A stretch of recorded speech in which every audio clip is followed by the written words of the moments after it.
Assalamualaikum warahmatullahi wabarakatuh. Halo teman-teman, bagaimana kabar kalian?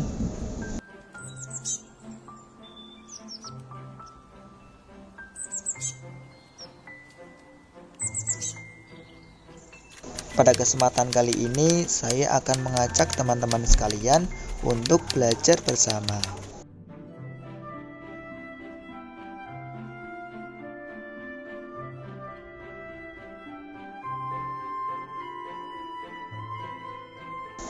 Sebelumnya yang terhormat Ibu dosen Ningsih Fadilah MPD selaku dosen pengampu mata kuliah Psikologi Pendidikan.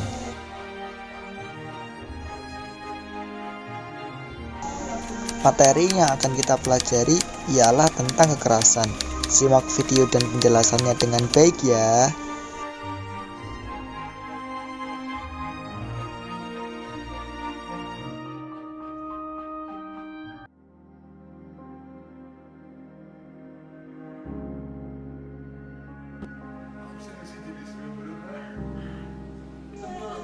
Pada hakikatnya, tindakan kekerasan menunjukkan tindakan sosial yang agresif dan bersifat merusak.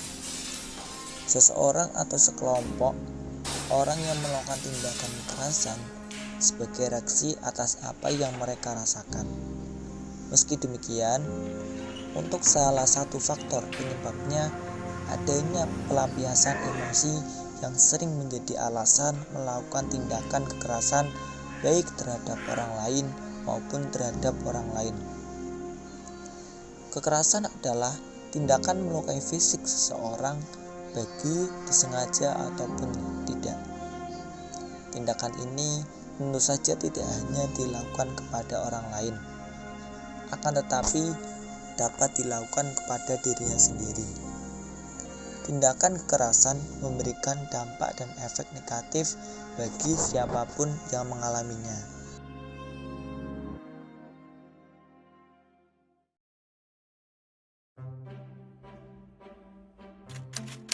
Terus, bagaimana jika kita sendiri yang mengalami tindakan kekerasan? Bagaimana sikap kita dan apa yang akan kita lakukan?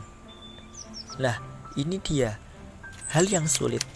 Tentunya kita akan merasa marah, tidak terima, dan selalu ingin membela diri, atau bahkan membalasnya dan melaporkannya ke pihak yang berwenang. Jika seperti itu, kita harus mempunyai bukti dan alasan yang kuat untuk menindaklanjuti permasalahan tersebut. Kita tidak boleh main hakim sendiri dan harus menangkap si penjahat tersebut dalam keadaan masih baik-baik saja lalu diserahkan kepada polisi. Terus, bagaimana jika kita melihat rekan ataupun teman kita yang mengalami tindakan kekerasan? Apa yang harus kita lakukan? Ada beberapa hal yang dapat kita lakukan terhadap teman kita ataupun rekan kita yang telah mengalami tindakan kekerasan. Yang pertama, gunakan empati dan jangan menghakimi. Salah satu sikap yang paling tidak merugikan adalah berempati. Kita bisa menunjukkannya dengan tidak menghakimi orang yang mengaku sebagai korban pelecehan. Dengarkan ceritanya, jangan dibantah. Jangan menyalahkan korban dan jangan memotong ceritanya. Jadilah pendengar yang aktif dan dengarkan ceritanya secara serius, fokus dan utuh. Yang kedua, aktif memberikan bantuan dan dorongan semangat. Yang ketiga, selalu hormati keputusan korban. Yang keempat, edukasi diri sendiri. Masing-masing korban pelecehan mempunyai reaksi yang berbeda terhadap situasi yang menimpanya. Agar tidak lebih membebani mereka dengan ketidaktahuan, sebaiknya kita juga mengedukasi diri tentang dampak pelecehan sehingga fokus dan kepedulian tetap pada perasaan korban, bukan pendapat kita. Kemudian, bagaimana jika kita melihat ataupun mengalami sendiri adik kita ataupun dari teman adik kita yang mengalami tindakan kekerasan terhadap anaknya? Ada beberapa langkah ketika kekerasan terhadap anak terjadi di sekitar kita agar tidak berakibat fatal. Yang pertama, tanyakan kepada pelaku apa penyebab dia melakukan kekerasan pada anak. Yang kedua, memberi saran yang bijak. Yang ketiga, berbicara kepada anak korban kekerasan tersebut dengan kalimat menenangkan. Yang keempat, membuat mereka berdamai. Dan yang kelima adalah menyelamatkan anak dan menjauhkannya dari pelaku.